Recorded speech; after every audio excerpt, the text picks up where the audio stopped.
مہمان کے ساتھ آپ دیکھیے کیسے بخل کیا جاتا ہے. مہمان آئے, گھر میں ایک بڑا اچھا سا کیک رکھا ہوا تھا کسی بڑی ایکسکلوسیو بیکری کا, اور گھر میں ایک پچھلے ہفتے کا باسی بسکٹ کا ڈبہ بھی رکھا تھا. آپ مہمانوں کو وہ باسی بسکٹ کھلا دیے, اچھا کیک چھپا دیا. یہ بخل ہو گیا مہمانداری کے اندر, یہ بھی مروت کا بخل ہے. یہ نہ کرے انسان, مہمان کو اچھی چیز دے, مہمان کا اکرام کرنا ضروری ہے. جو گھر میں اچھی چیزیں ہوں مہمانوں کے سامنے رکھ دیں, اور آپ بچوں کو سکھائیں. بچے بہت عام طور پہ بخیل ہوتے ہیں. انہوں نے پیزا منگوایا, اب پیزا آ گیا, گرم گرم پیزا رکھا ہے, کھانا شروع کر رہے ہیں, گھنٹی بجی. آپ کے دور کے کزن اپنے 4 بچوں کے ساتھ آ گئے, بچوں کی تو ہوائیاں اڑ جائیں گی, کہیں گی پلیز اماں پیزا چھپا دیں, جلدی سے چھپائیں, کہاں رکھیں. اور اماں بھی ایسی بھولی ہیں, فوراً بچوں کی باتوں میں آ گئی, ہاں ہاں جلدی سے چھپاؤ. نہیں, آپ ان کے پریشر میں نہیں آنا, آپ ان کو شیئر کرنا سکھائیں. شیئر کرنے میں برکت ہے, حقیقت ہے. آپ ایک چیز ہے اس کو آپ مہمانوں کے سامنے رکھیں, اور یہ حدیث ہے کہ مہمان برکت لے کر آتے ہیں. 1 کا کھانا 2 کو اور 2 کا کھانا 4 کو پورا ہوتا ہے. اور یہ آزمائی ہوئی چیز ہے کہ اللہ تعالیٰ کتنی برکت دیتا ہے جب انسان مہمانوں کو ان کا حق دے اچھی طرح سے. یہ تو کھانے پینے کی بات ہوئی. بعض لوگوں کے ہاں یہ دیکھا کہ ان کے ہاں بڑے مہنگے مہنگے کھلونے ہیں, بڑے خوبصورت ٹوائز ہیں ان کے بچوں کے ہیں. ان کے رشتہ دار باہر رہتے ہیں, امریکہ افریقہ سے آتے ہیں, مہنگے مہنگے چیزیں لے کر آتے ہیں. اب آپ اپنے بچوں کے ساتھ ان کے گھر گئے, انہوں نے دیکھا بچے آئے, سارے ٹوائز چھپا دیے. انتہائی درجے کا بخل ہے کھلونوں کے اوپر. دنیا کو خود اللہ نے کہا, دنیا تو خود ساری کی ساری برتنے کی چیز ہے, اور اس دنیا میں سے بھی کھلونا, اور کھلونے پر بخل. کنجوسی کی بھی لمٹ ہے. دوسرے بچوں کو کھلونوں سے کھیلنے نہیں دیتے کہ خراب کر دیں گے. اپنے بچوں کو سکھاتے ہیں کہ اپنا کھلونا کسی کو مت دینا. تو وہ کیا کرے گا پھر, کس سے کھیلے گا بتائیے؟ نہیں, اکیلا کھیلے. اور پھر وہ 25 سال کا بچہ ہو جاتا ہے تو اماں کہتی کتنا سنبھال کے کھلونا رکھا ہے میں نے. کیا کمال کیا, کھلونا سنبھال کے رکھا. اور سوچے اس گھر میں کیا جنگ کا حال ہوگا جب کھلونے تک سنبھال کے رکھے ہوئے ہوں. کوئی کباڑ کی انتہا ہوگی, ایک اٹمبار بھرا ہوا ہوگا گھر کے اندر. اور مہمانوں کو کھیلنے نہیں دیتے, مہمانوں کے بچوں کو چھپا لیتے ہیں ان سے. اور بعض لوگوں کے آپ دیکھیں ٹوٹی ہوئی کرسیاں اور ٹوٹی ہوئی ڈبے, اور اللہ جانے کیا کیا چیزیں وہ جمع کر کر کے رکھتے ہیں, کبھی استعمال ہو جائیں گی, شاید کبھی کام آ جائیں گی. ٹوٹی ہوئی میز ہے, کیا کچھ گھر کے اندر جو ہے وہ چیزیں جمع ہوتی ہیں. بوتلیں تک رکھ لیتے ہیں, ڈھکنے رکھ لیتے ہیں, خالی ڈبے رکھ لیتے ہیں. پلاسٹک کا ڈبہ اگر ماسی مانگے کہ باجی آئس کریم کا ڈبہ خالی ہو گیا دے دو, نہیں ہمارے کام کا ہے, تو کے جانا رکھ کر جاؤ. وہ پلاسٹک کا ڈبہ اور وہ ڈھیر جمع ہوا ہے پلاسٹک کے ڈبوں کا. پیپسی کی بوتل خالی, کون لے گیا پیپسی کی بوتل خالی. وہ پلاسٹک کی بوتل جانے دیں اس کو, نہیں وہ بھی اتنی قیمتی, اتنی عزیز. اور ان سب چیزوں کو خواتین کفایت شعری کا نام دیتی ہیں. یہ کہیں سے کفایت شعری نہیں ہے, یہ صرف کنجوسی ہے, صرف بخل, اور کچھ نہیں اس کے علاوہ. سمیٹ سمیٹ کے رکھنا کہ پتہ نہیں کب ضرورت پڑ جائے. جذبات میں بھی بخل ہو سکتا ہے. خوشی کا موقع ہے, خوشی کا اظہار نہ کرنا. اب کسی کے گھر میں شادی ہے, یا اس کا نیا گھر بنا ہے, یا اس کا بچہ پاس ہوا ہے, یا کوئی مبارک بات کا موقع ہے. اب کیا ہوا, ہم نے تو پڑھ لیا دین, ہم نے کہا لو دنیا کی حیثیت ہی کیا ہے, ان باتوں پہ کیا خوش ہونا. تو اب یہ جذبات کا بخل ہو گیا. خوشی کا موقع تھا, وہ خوش ہو رہے تھے, آپ ان کی خوشی میں شریک ہوں, آپ کہیں الحمدللہ, اللہ آپ کو مبارک کرے, اللہ آپ کو خوشیاں دکھائے. نبی اکرم صلی اللہ علیہ وسلم خوشی کا اظہار کیا کرتے تھے, تو بخل نہیں کرنا چاہیے. پھر اگر غم کا موقع ہو تو غم کا اظہار کرے. ایک دفعہ نبی اکرم صلی اللہ علیہ وسلم اپنے نواسے کے انتقال پہ گئے, آپ کی آنکھوں میں آنسو آ گئے, آپ رو رہے تھے. لوگوں نے حیرت سے پوچھا کہ آپ رو رہے ہیں؟ آپ نے فرمایا ہاں, نرمی تو ہے نا انسان کے دل میں, اور یہ نیچرل ہے رونا, غم کے موقع پر غم کا اظہار کرنا. اس میں بخل نہ کرے انسان, غم ہے تو غم کا اظہار کریں, آرٹیفیشلی اس کو ختم کرنے کی ضرورت نہیں. پھر تعریف کے قابل شخص کی تعریف نہ کی جائے، یہ بھی بخل ہو گیا. اگر کوئی کام اس نے اچھا کیا ہے تو مداح کی ضرورت نہیں، اس میں اسراف نہ کرے، انسان جھوٹ نہ بولے، مبالغہ نہ کرے تعریف میں، لیکن تعریف کے قابل کوئی چیز ہے تو تعریف کر دے. مفتی تقی عثمانی اپنے استاد ڈاکٹر عبدالحی سے ایک واقعہ نقل کرتے ہیں اپنی کتابوں میں اصلاحی خطبات میں، کہ ایک صاحب ان کے دروس میں آیا کرتے تھے، یعنی ڈاکٹر عبدالحی کے دروس میں کوئی صاحب آیا کرتے تھے. ایک دن گھر پر کھانے کے لیے ان کو بلایا، ڈاکٹر عبدالحی کو کیا پا کر کھانا کھائیے ہمارے گھر. یہ گئے، وہاں کھانا کھایا اور کھا کر انہوں نے کھانے کی تعریف کی کہ کھانا بہت لذیذ پکا ہے. جو خاتون خانہ تھیں وہ بھی پردے کے پیچھے موجود تھیں، وہ یہ سن کر، کھانے کی تعریف سن کر رونے لگ گئیں. اب یہ بڑے حیران ہوئے، پوچھا کہ بہن میری کس بات سے آپ کو تکلیف پہنچی، میں نے تو کھانے کی تعریف کی ہے. تو کہنے لگیں کہ مجھے اپنے شوہر کے ساتھ رہتے ہوئے 40 برس گزر گئے، آج تک ان کے منہ سے یہ جملہ میں نے نہیں سنا کہ آج کھانا اچھا پکا ہے. آج آپ کے منہ سے سنا تو مجھ کو رونا آ گیا. تو جو تعریف کے قابل چیز ہے، کوئی اچھا لگ رہا ہے، کوئی بہت پیارا لگ رہا ہے، آپ کہتے ہیں بہت اچھی لگ رہی ہیں، کوئی حرج نہیں. کسی کا لباس اچھا ہے، کہہ دیں آپ کا لباس اچھا لگ رہا ہے. دیکھیے یہ عام مجلسی باتیں ہیں نا، یہ نارمل کنورسیشن ہے. تو دین کا مطلب یہ نہیں ہے کہ ہم بالکل خشک ہو کر رہ جائیں، تلخ ہو کے رہ جائیں، بالکل بٹر ہو جائیں، ہم بالکل بے حس انسینسٹیو ہو جائیں. اس کی ضرورت نہیں. مبالغے سے بچنا یقیناً ضروری ہے. اس کا مطلب یہ نہیں کہ مبالغے سے بچیں تو بخل کی طرف چلے جائیں، اب بات ہی نہیں کرتے. کوئی آ کے دکھا رہا ہے، چپ کر کے بیٹھیں، بات ہی نہیں کرتے، تعریف ہی نہیں کرتے. یہ کرنا یہ بھی دوسری ایکسٹریم ہو جاتی ہے. تو جہاں شکریہ کہنا ہو وہاں شکریہ کہیں. اب پھر ہم نوکروں پر آتے ہیں. سب سے زیادہ بخل ہم نوکروں کے ساتھ ہی کرتے ہیں. اس نے بہت اچھا کھانا پکایا، آپ کی کک ہے، کچن میں کام کرتی ہے، یا آپ کی جھاڑو پوچھا کرنے والی، اس نے چمکا دیا آپ کا گھر. آپ کہیں شکریہ، جزاک اللہ، تم نے کتنی محنت کی، تم نے کتنا اچھا پکایا. کہیں اس کو اس طرح سے تاکہ اس کا دل بڑھے. ہم کہتے ہیں نا سر پہ چڑھ جاتے ہیں. یہ کہتے ہیں نا زیادہ منہ مت لگانا، یہ سر پہ چڑھ کے بیٹھ جائیں گے، بہت تعریف مت کرنا. ہم کیوں کہتے ہیں؟ اللہ نے بھی ہم کو سر پہ چڑھایا ہوا ہے. اپنے بارے میں تو ہم نے کبھی نہ سوچا، کسی سے نہ کہا کہ دیکھو پلیز میری تعریف نہ کرنا، میں تمہارے سر پہ چڑھ جاؤں گی. کبھی کہا میاں سے؟ کبھی نہیں. بہت خوش ہوتے ہیں. تو جیسے ہمیں خوشی ہوتی ہے ایسے دوسروں کو بھی ہوتی ہے. نہ سلام میں بخل کرے انسان، نہ شکریہ میں بخل کرے. سلام کرے سخاوت کے ساتھ، شکریہ کہے سخاوت کے ساتھ. اور اگر کبھی قصور ہو جائے، سوری کہنا پڑ جائے، تو بخل کرتے ہیں. بہت زیادہ بخل کرتے ہیں، اس لیے کہ سوری کہنے سے اپنی انا پر زد پڑتی ہے نا. اور تزکیہ کا تو آغاز ہم نے انا سے کیا تھا. اگر قصور ہو گیا، بلا وجہ آپ نے اپنی کام کرنے والی کو ڈانٹ دیا، تو ایک دن اس کو سوری کہہ دیں کہ دیکھو مجھ سے غلطی ہو گئی، مجھے غصہ آ رہا تھا، میں پریشان تھی یا میں بہت مصروف تھی، میں نے خواہ تم کو اتنا کہہ دیا. کہہ دیں، سوری کہہ دیں. ہم سمجھتے ہیں سوری کہنے سے عزت گھٹ جائے گی. عزت بخیل کی گھٹتی ہے، سخی انسان کی عزت نہیں گھٹتی. جتنا زیادہ انسان سخی ہوتا ہے اتنا با عزت ہوتا ہے.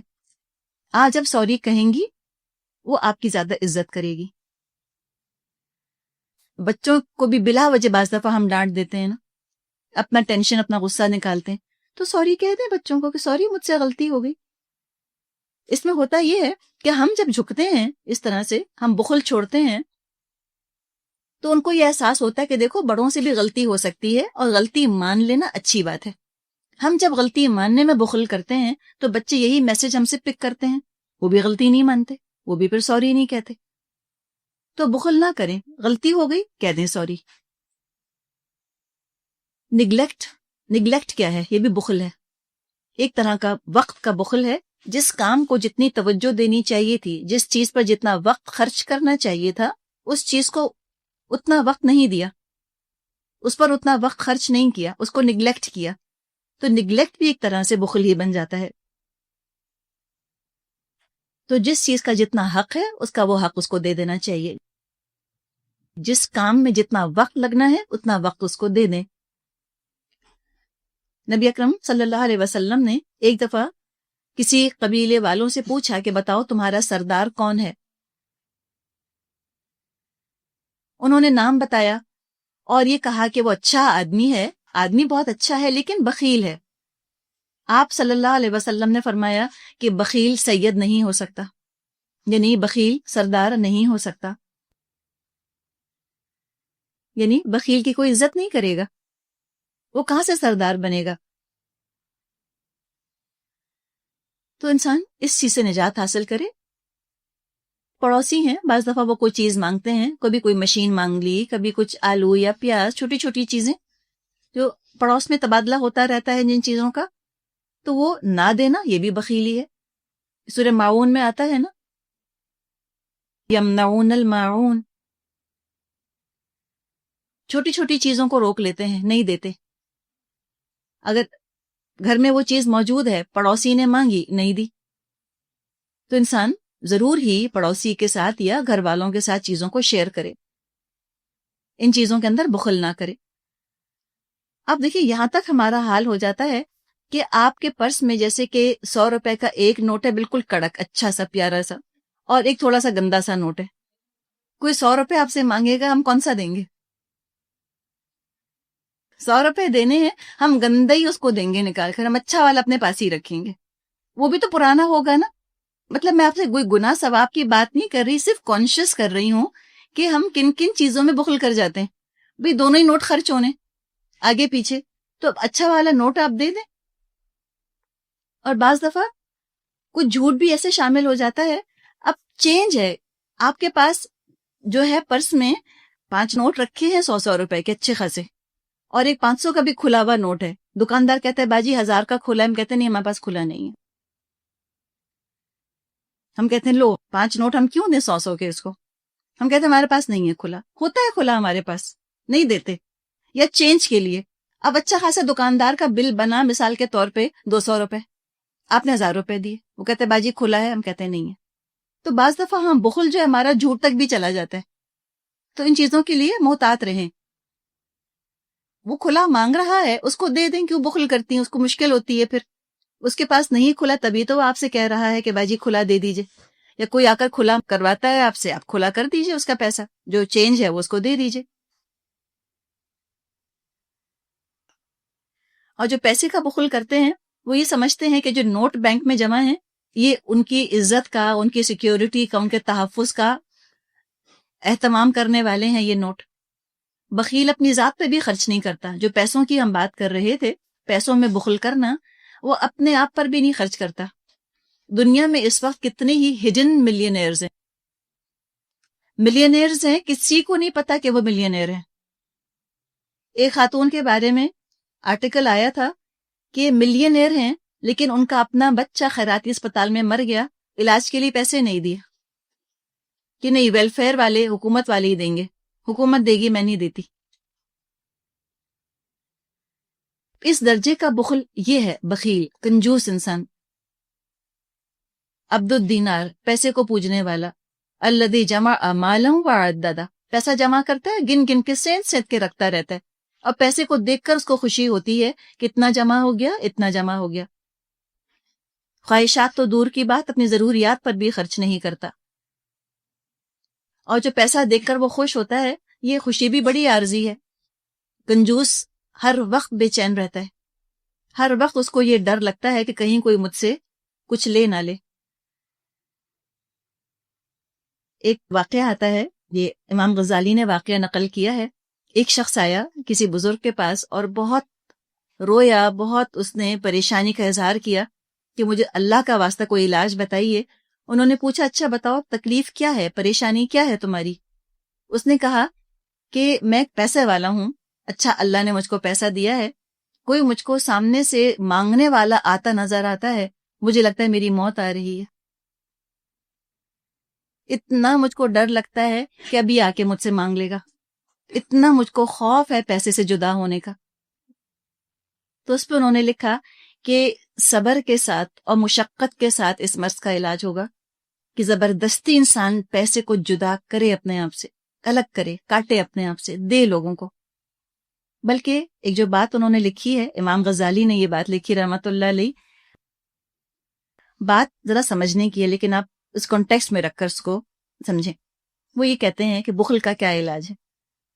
بعض دفعہ انہوں نے کہا کہ ایک بڑی بیماری کو مٹانے کے لیے جو ڈاکٹرز ہیں وہ مریض کو چھوٹی بیماری میں مبتلا کر دیتے ہیں، اس لیے کہ بڑی بیماری کا علاج تھا مشکل، اس بڑی بیماری کو چھوٹی بیماری میں کنورٹ کیا اور چھوٹی بیماری کا پھر علاج آسانی سے کر لیا۔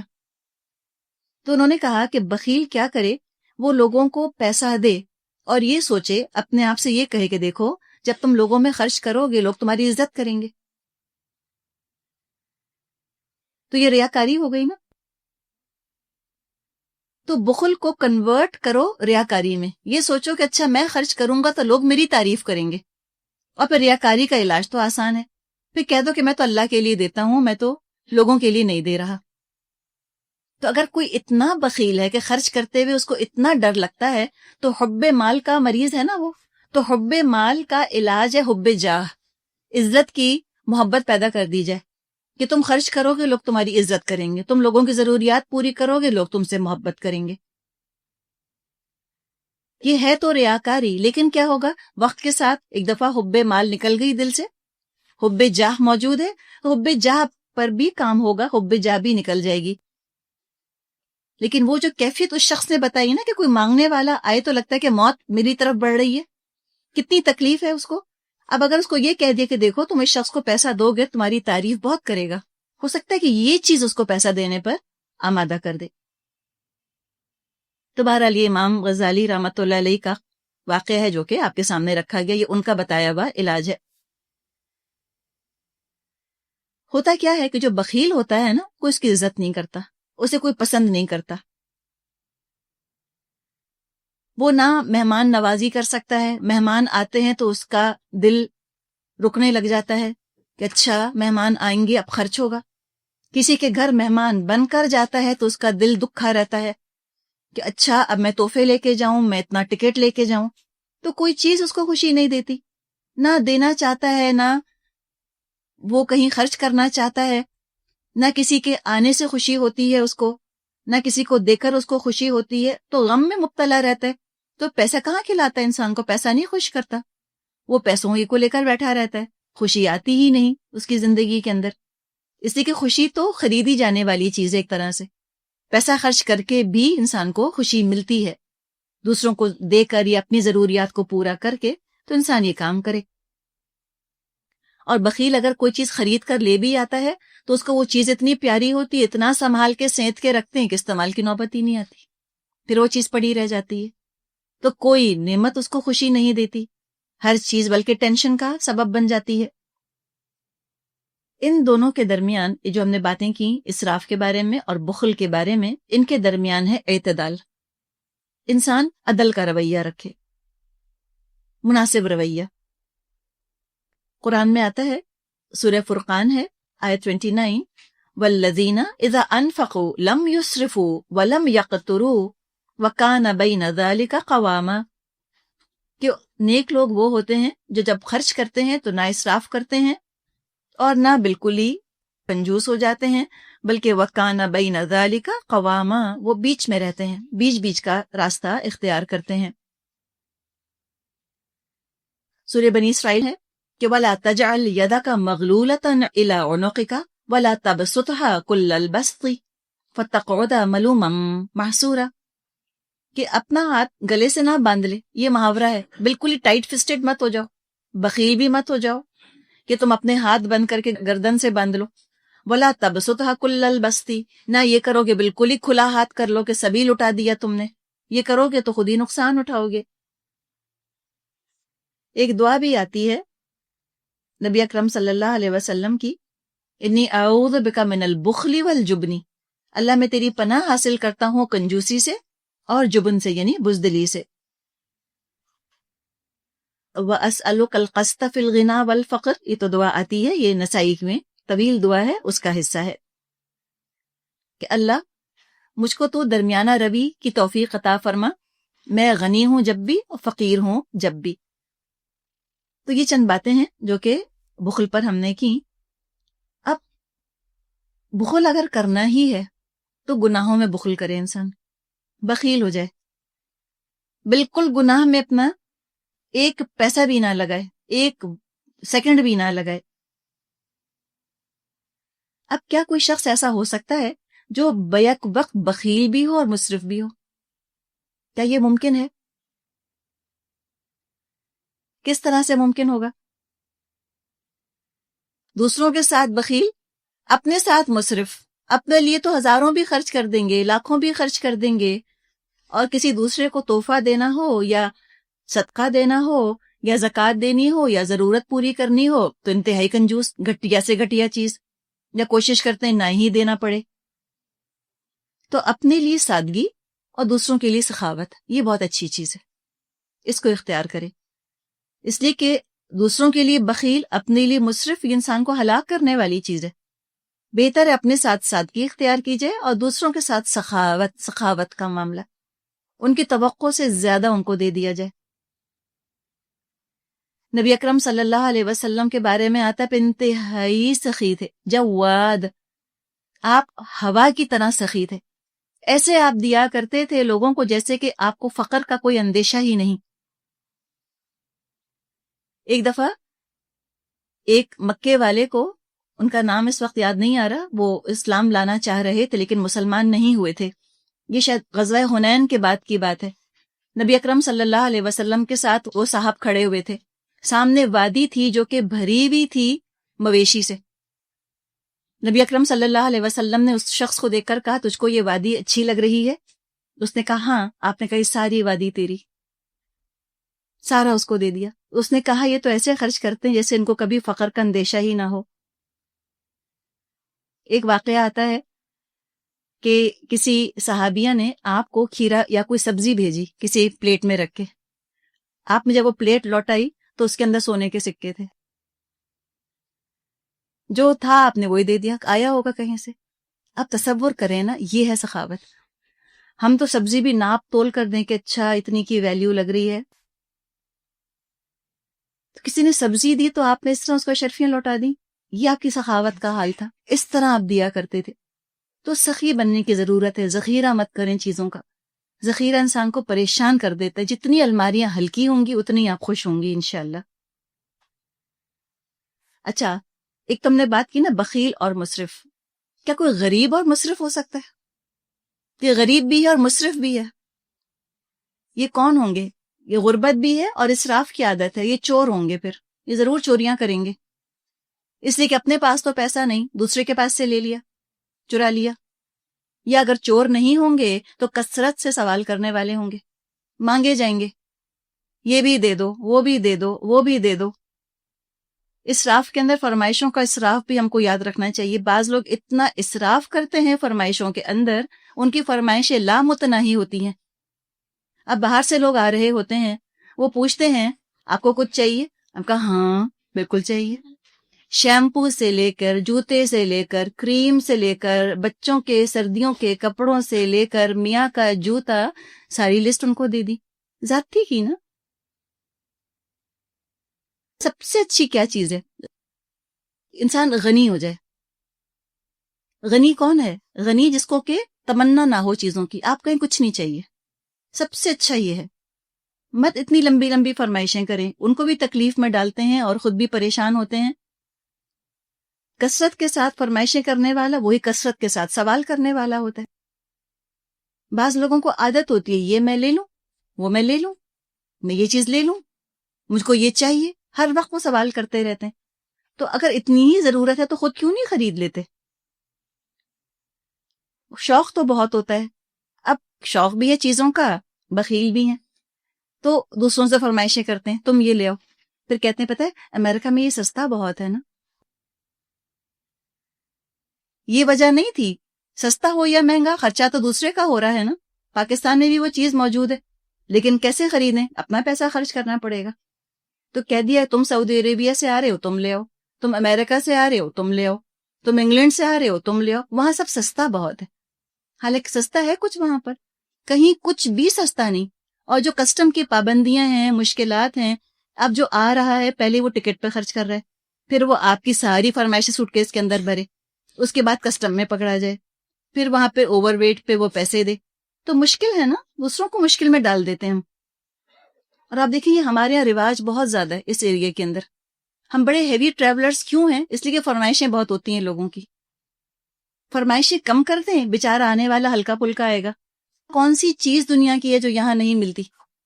تو اس کے اندر بھی ہم کو ذرا اعتدال رکھنے کی ضرورت ہے، اس میں بھی اسراف نہ کریں. یہ چیز انسان کو پریشان کر دیتی ہے. اور اگر چاہیے، شوق ہے چیزوں کا، خود پیسہ خرچ کریں. تو کثرت سے سوال کرنے والا انسان پھر نہ بنے. غنی ہونا سب سے اچھی چیز ہے، غنی ہو جائے. اور غنی کیا ہے؟ حدیث میں آتا ہے الغنا غنى النفس، جس کا نفس غنی ہے وہ غنی. خواہشات اٹھتی ہی نہیں، بہت زیادہ دل للچاتا ہی نہیں چیزوں کے اوپر. یہ دل نہیں چاہتا کہ ساری دنیا کی چیزیں آ کر میری الماریوں کے اندر جمع ہو جائیں. تو یہ سب سے اچھی فیلنگ ہے، ہلکا پھلکا لائٹ ہوتا ہے انسان. سخی ہونا بہت اچھی چیز ہے. سخی کیا؟ پیسہ ہے اوروں پہ خرچ کیجئے. فیاض ہونا، جیسے جواد جس کو عربی میں کہتے ہیں، جواد ہونا، کریم. اچھا، اب ایک بات ہم نے کی تھی بخیلی کی یا کفایت شعری کی، کہ کیا چیز کفایت شعری ہے اور کیا چیز بخل ہے. بخل یہ ہے کہ اپنی ضروریات پر خرچ نہ کیا جائے، حیثیت ہوتے ہوئے گھٹیا چیز دوسروں کو دی جائے، یہ بخل ہے. کفایت شعری اچھی چیز ہے، جبکہ بخل تو بری چیز ہے. کفایت شعری خاص طور پہ عورت میں ضرور ہونی چاہیے، جس کو ہم سلیقہ کہتے ہیں اپنی زبان میں، سلیقہ مند عورت. تو کفایت شعر عورت کیسی ہوتی ہے، یا کفایت شعر مرد کیسا ہوتا ہے؟ کفایت یہ ہے کہ پیسہ کم ہے، کم پیسے کو احسن طریقے سے پھیلانا کہ اس سے ضروریات اچھی طرح سے پوری ہو جائیں، یہ ہے کفایت شعری. اور کنجوسی ہے کہ ضرورت پر بھی خرچ نہ کیا جائے. کنجوسی بہت بری چیز ہے. کفایت شعری انتہائی پسندیدہ چیز ہے کہ پیسے کو ایسے پورا کر دینا پھیلا کر کہ ضروریات سب سے مٹ جائیں اس کے اندر، احسن طریقے سے ضروریات پوری ہو جائیں اور پیسہ مانگنے کی ضرورت بھی نہ پیش ہے. اس کو کہتے ہیں پیسے کو پھیلانا. مثال کے طور پہ ایک عورت ہے، اب اس کے پاس کم پیسہ ہے، وہ بچوں کے یونیفارم گھر میں سیتی ہے. یہ کفایت شعری ہے نا، کفایت کا اس نے مظاہرہ کیا. میاں کی تنخواہ کم تھی، یونیفارم بھی بچوں کے بن گئے، پیسے کو اس طرح پھیلایا اس نے کہ درزی کو دینے کی ضرورت نہ پڑی. تو ہم کہتے ہیں بہت سلیقے والی عورت ہے، اچھی چیز ہے. انسان نہ اسراف کا شکار ہو، نہ انسان بخل کا شکار ہو. دوستی میں، دشمنی میں، جذبات میں، روپے پیسے میں، وقت صرف کرنے میں نہ بخل ہو اور نہ اسراف ہو. جہاں تک دوستی کا اور دشمنی کا تعلق ہے، اس کے بارے میں نبی اکرم صلی اللہ علیہ وسلم کی حدیث آتی ہے، اور کچھ لوگوں کا خیال یہ ہے کہ یہ حدیث نہیں ہے بلکہ یہ علی رضی اللہ عنہ کا قول ہے. تو چلیے، بات کو اگر ہم حدیث نہ بھی سمجھیں تو ایک حکمت بھرا قول یقیناً ہے. کہتے ہیں احبب حبیبک ہونا ما عسى ان يكون بغيضك يوما ما، ابغض بغيضك ہونا ما عسى ان يكون حبیبک یوما ما. مطلب ہے اپنے دوست کو تھوڑا تھوڑا چاہو، احبب محبت کرو، حبیبکا اپنے محبوب سے، ہونا ما تھوڑی محبت کرو. کیوں؟ اس لیے کہ عسى ان يكون بغيضك يوما ما، ہو سکتا ہے وہ ایک دن تمہارا دشمن ہو جائے، عین ممکن ہے. تو لہٰذا اتنی محبت مت کرو کہ تم اس میں اسراف کرنے لگ جاؤ، آپے سے باہر ہو جاؤ، بلکہ اعتدال رکھو. اور دوسرا، دشمن کے بارے میں فرمایا کہ ابغض بغیضک ہونا ما، اپنے دشمن سے تھوڑی دشمنی رکھو. عسى ان يكون حبیبک یوما ما، ہو سکتا ہے وہ ایک دن تمہارا دوست بن جائے. تو دشمنی میں انتہا مت گزار دو، حد سے مت گزر جاؤ. ایسا نہ ہو کہ وہ پھر ایک دن تمہارا دشمن تمہارا دوست بن جائے اور پھر تم کو اپنی کٹر دشمنی کے اوپر افسوس ہو۔ اب یہ فارم آپ کے پاس ہیں، ان کو دیکھیے۔ بخل کے بارے میں ہم ذرا سا اپنے آپ کو ایویلیویٹ کرتے ہیں، اپنا ہم جائزہ لیتے ہیں۔ لکھا ہے کہ ہاں یا نہیں میں جواب دیجئے اور بخل کی نشاندہی کیجئے۔ اب یہ بخل کی نشاندہی کون کرے گا آپ کے لیے؟ آپ خود کریں گے، اور اپنی غلطیاں، اپنی کمزوریاں مانتے ہوئے بالکل مت ہچکچایا کریں۔ اس میں کوئی شرمندگی کی بات نہیں، یہ تو عین انسانیت ہے کہ انسان اپنا قصور مان لے، اور انسان ہے، انسانوں سے قصور ہوتا ہے۔ اگر ہم سب اتنے پرفیکٹ ہوتے، تمام انسان جو ہے وہ اتنے اچھے ہوتے، تو اللہ تعالیٰ کو نبی اکرم صلی اللہ علیہ وسلم کو بھیجنے کی ضرورت پیش ہی نہ آتی۔ ان کے تو فرائض منصبی میں سے یہ بات فرمائی گئی ہے کہ یتلو علیہم آیاتہ، وہ ان پر ہماری آیات تلاوت کرتا ہے، یعنی اللہ کی آیات تلاوت کرتا ہے، وَيُزَكِّيهِمْ، اور وہ ان کا تزکیہ کرتا ہے۔ تو تزکیہ تو ہمیں اپنا کرنا ہی ہے۔ بات یہ ہے کہ بس اللہ ہمیں پہچان کروا دے، ہمیں سمجھ میں آ جائے کہ ہاں میرے اندر یہ کمزوری ہے، اور انشاءاللہ تعالی اللہ نے چاہا تو وہ چیز دور بھی ہو جائے گی، کچھ مشکل نہیں۔ تو پہلی چیز جو اس فارم میں دی گئی ہے وہ آپ دیکھ رہی ہیں کہ یہاں پر کچھ چیزیں لکھی ہوئی ہیں، پھر الٹی طرف ہاں اور نہیں کے 2 کالمز بنے ہیں۔ بس اتنا کام کرنا ہے کہ آپ کو ان کو ٹک کرتے جانا ہے، خود اپنے آپ کو ایویلیوٹ کیجئے۔ پہلا ہے پیسے کا بخل۔ اس میں ہے کیا ہم یعنی اس طرح سے کہتے ہیں یا اس طرح سے سوچتے ہیں؟ کیا چیز؟ کہ میں اپنے نوکر کو قرض نہیں دوں گی اگر وہ کام میں اچھا نہ ہو۔ کسی کی معاشی ضرورت کو اس کے اچھے کام کے ساتھ اٹیچ کر لینا کہ اگر یہ مجھے خوش کرے گا تو میں اس کو دوں گی، اگر یہ مجھے خوش نہیں کرے گا میں اس کو قرضہ نہیں دوں گی۔ یہ بھی بخل ہے۔ وہ ضرورت مند ہے، حاجت مند ہے، اور اس کی حاجت کو انسان اللہ کے لیے پورا کرے۔ قرآن میں آتا ہے سورہ دہر میں کہ جو اللہ کی خاطر نیکیاں کرنے والے ہوتے ہیں وہ تو کسی کو کھلا کر بھی کہتے ہیں کہ انما نطعمکم لوجہ اللہ، ہم تو کھلاتے ہیں تمہیں اللہ کی خاطر، لا نرید منکم جزاء ولا شکورا، ہم تو نہ تم سے کوئی جزا چاہتے ہیں نہ ہم تم سے شکریہ چاہتے ہیں۔ تو اللہ کی خاطر انسان دے اور اللہ تعالیٰ اس کا بہت ریوارڈ دے گا۔ تو کام اچھا کوئی کر رہا ہو یا نہ کر رہا ہو، اصل چیز ضرورت ہے، ضرورت کو دیکھ کر اس کو پیسے دے دیے جائیں۔ پھر اگلا ہے گنجائش کے باوجود، یعنی وسعت رکھنے کے باوجود، صاحب حیثیت ہونے کے باوجود، زائد چھٹیوں، کپڑے جلنے، برتن ٹوٹنے پر تنخواہ کاٹنا۔ کیا ہم ایسے کرتے ہیں کہ تم نے گلاس توڑا میں 10 روپے کاٹوں گی، تم نے میری قمیض جلا دی میں 50 روپے کاٹوں گی، تم 2 دن چھٹی کر کر گھر بیٹھ گئی تھی میں تمہاری 2 دن کی تنخواہ کاٹوں گی۔ چھوٹی چھوٹی چیزوں میں اس طرح سے جب بخل کیا جاتا ہے تو یہ چیز اگلے کو بہت پریشانی میں مبتلا کر دیتی ہے۔ پھر نوکر رکھتے ہوئے کوشش کرنا کہ وہ کم سے کم ریٹ پر آئیں، یہ ہوتا ہے۔ یہ اب تک ہم کیا کرتے تھے، سچی بات ہے، بالکل اب تک ہم کرتے تھے، جب تک کہ اللہ کے فضل سے ہم کو احساس نہ ہوا۔ تو جس کا جتنا بڑا خاندان ہے نوکر کا، اس کو اس حساب سے تنخواہ دیجیے۔ ایک جیسے کوئی ہے وہ خالی میاں بیوی خود ہیں، نہ بچے ہیں نہ کوئی اور ذمہ داری ہے، چلے وہ کم میں بھی گزارا کر سکتے ہیں۔ ایک آپ کا ملازم ہے جو کہ 7 بچے رکھتا ہے، 7 اس کے بچے ہیں، 8 بچے ہیں، ماں باپ بھی ہیں، تو اس کی تنخواہ تھوڑی زیادہ کر دیجئے اللہ کو راضی کرنے کے لیے، اور اس بات کی فکر مت کیجئے کہ ریٹ خراب ہو جائیں گے، یا نعوذ باللہ جیسے کہ بعض لوگ کہتے ہیں کہ ان کا دماغ خراب ہو جائے گا۔ نعوذ باللہ، نہیں، ایسے نہیں ہوگا۔ پھر تنخواہ ٹلا کر دینا یا کام کے اعتبار سے کم دینا۔ اگر کوئی واقعی مجبوری ہے، بعض دفعہ شوہر تنخواہ لاتے ہی نہیں پہلی تاریخ کو، تو ہم بھی کیا کریں، ہم بھی پابند ہو جاتے ہیں۔ لیکن اگر شوہر تنخواہ لے آئے ہیں تو وقت پر ان کو تنخواہ دے دیا کیجئے، ٹلایا نہ کیجئے۔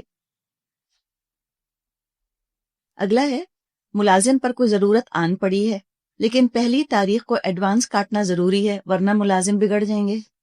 ایسے کرتے ہیں، اگر انہوں نے ایڈوانس مانگا، اور کتنا مانگتے ہیں، کبھی 200 کبھی 300،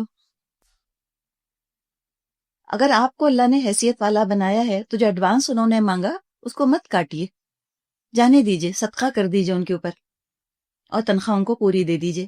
اور اگر وہ آپ سے کہتے ہیں پہلی تاریخ کو کہ باجی تنخواہ میری مت کاٹو، بچہ بیمار ہو گیا ہے یا ایڈمیشن کرانا ہے اس کا اسکول میں، یا میری ماں بیمار پڑ گئی ہے، تو تنخواہ دے دیجیے پوری، مت کاٹیے. یہ بھی بخل میں آ جائے گا ورنہ.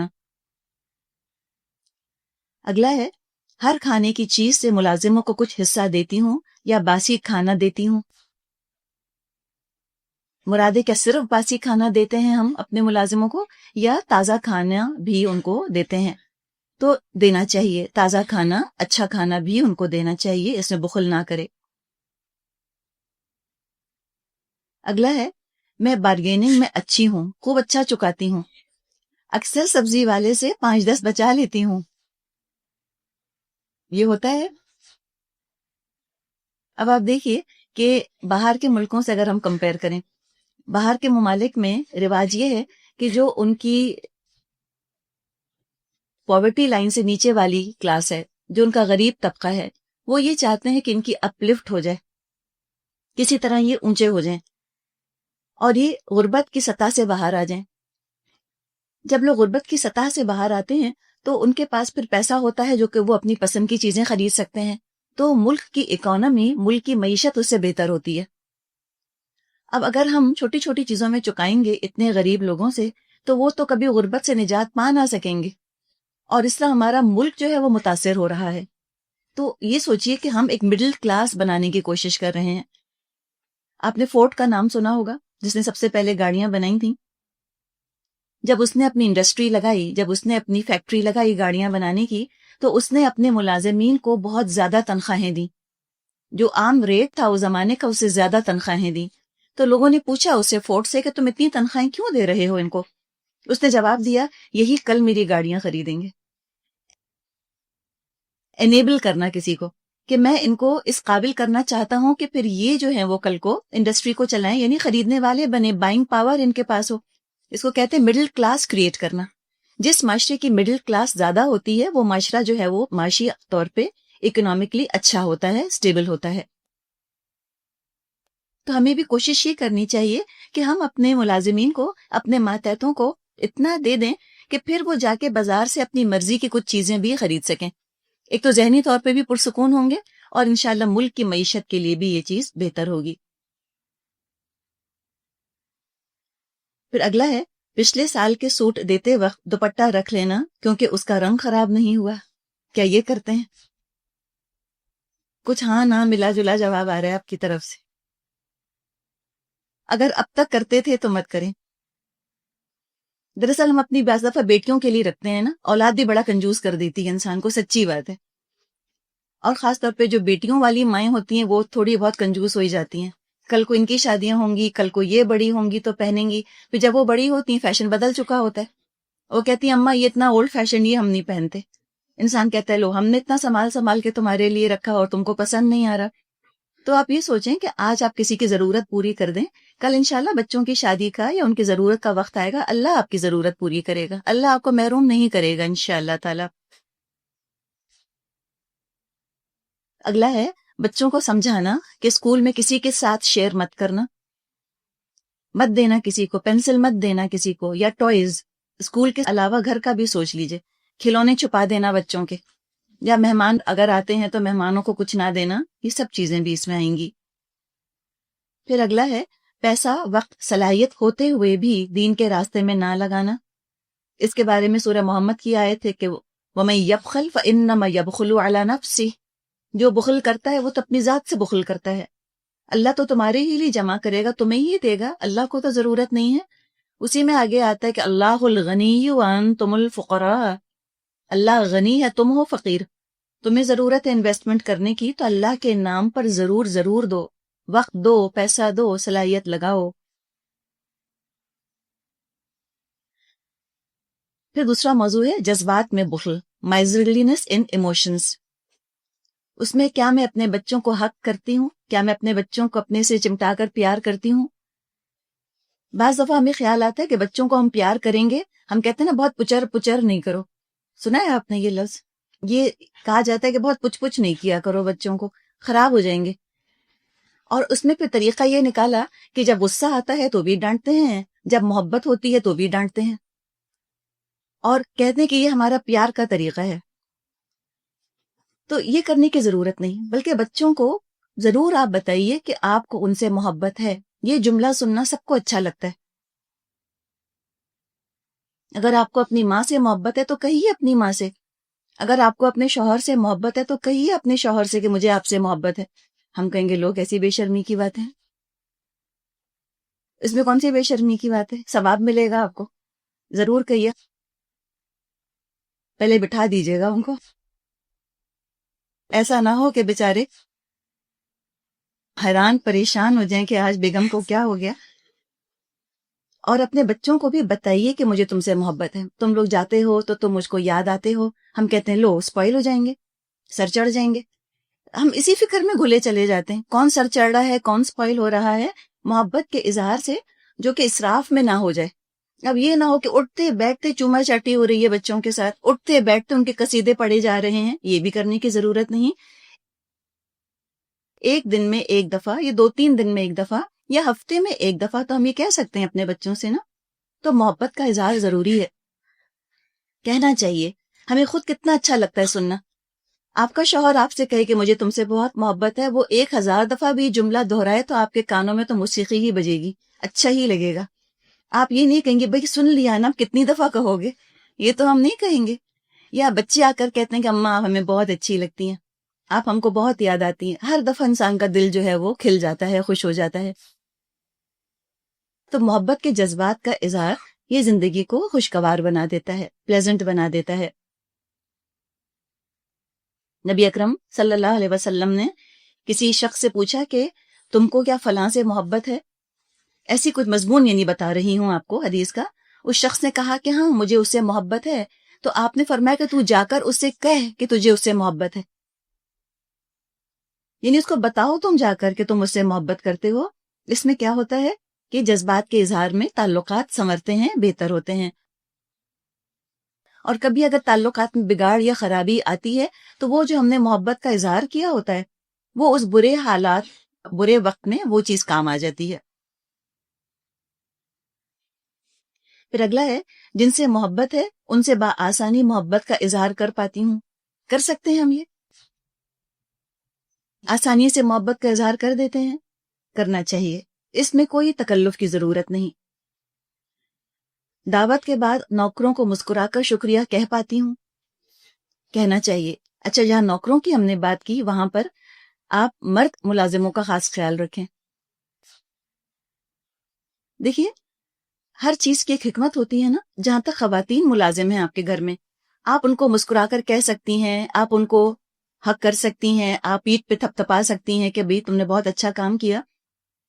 آپ ان کو سلام میں پہل کر سکتی ہیں، مسکرا کے ان کو دیکھ سکتی ہیں. لیکن جو ہمارے ہاں معاشرے کا رواج اور ٹرینڈ ہے، اس میں ہمارا معاشرہ اس بات کا متحمل ابھی نہیں ہے کہ ہم مرد ملازموں سے اس طرح کا رویہ اختیار کریں. کوئی گھر کے بزرگ ہیں وہ تو کر سکتے ہیں. 80 سال یا 90 سال یا 70 سال کی خاتون ہے اور گھر میں کام کرنے والا ملازم جو ہے وہ کم عمر ہے تو چلے وہ ایک بچے کی طرح اس کو ٹریٹ کر سکتی ہیں، ٹھیک ہے. لیکن اگر کوئی ینگ لڑکی ہے گھر کے اندر 16-17 سال کی یا 20-25 سال یا چلے 40 سال بھی اگر عمر ہے، اور اگر گھر کے مرد ملازموں سے اس طرح کا رویہ اختیار کیا جائے گا، ان کو مسکرا کر سلام کریں گے یا بہت زیادہ شکریہ ادا کریں گے، ہو سکتا ہے کہ وہ غلط فہمی کا شکار ہو جائیں. تو اس میں بھی حکمت کی ضرورت ہے. پھر آج ماسی نے کھانا بہت اچھا پکایا تھا، اس کی تعریف کر پاتی ہوں. ملازموں، بچوں، گھر والوں کو سلام کرنے میں پہل کرتی ہوں. اپنے 4 سال کے بچے کے ساتھ زیادتی کی ہے، بلا وجہ ڈانٹ دیا اس کو. اپنا ٹیسٹ اچھا نہیں ہوا، بچوں پر برس پڑے جا کر. یا فہم بہت لمبا تھا تو جھنجھلانا شروع کر دیا بچوں کے اوپر. تو پھر کیا ایسا جب غلط رویہ اختیار کر کے کیا میں سوری کہہ پاتی ہوں؟ کیا بچوں کو سوری کہہ سکتی ہیں؟ کہیے، اس میں کوئی جھجک کی بات نہیں. آپ کا مرتبہ، آپ کا رتبہ کم نہیں ہوگا. ہاں یہ ایک اور مزے کی بات ہے، کھانے کی ترکیب پوچھنے والوں کو پوری بتا دیتی ہوں. اس میں بھی بخل کرتے ہیں. اگر آپ کسی سے پوچھیں کہ بھئی یہ بتائیے کہ کھانا اتنا اچھا جو آپ نے پکایا اس کی کیا ریسیپی ہے، کہیں گے وہ اس وقت یاد نہیں، وہ کہیں کتاب میں لکھی ہے، آپ فون کر لیجئے گا. آپ فون کرتے ہو کہتے ہیں کتاب ہی نہیں مل رہی، یا پھر بتاتے ہی نہیں آپ کو ریسیپی. ایسی حفاظت ہوتی ہے ریسیپیز کی جیسے کہ یہودی تورات کی حفاظت نہیں کرتے تھے، چھپا چھپا کے رکھتے تھے.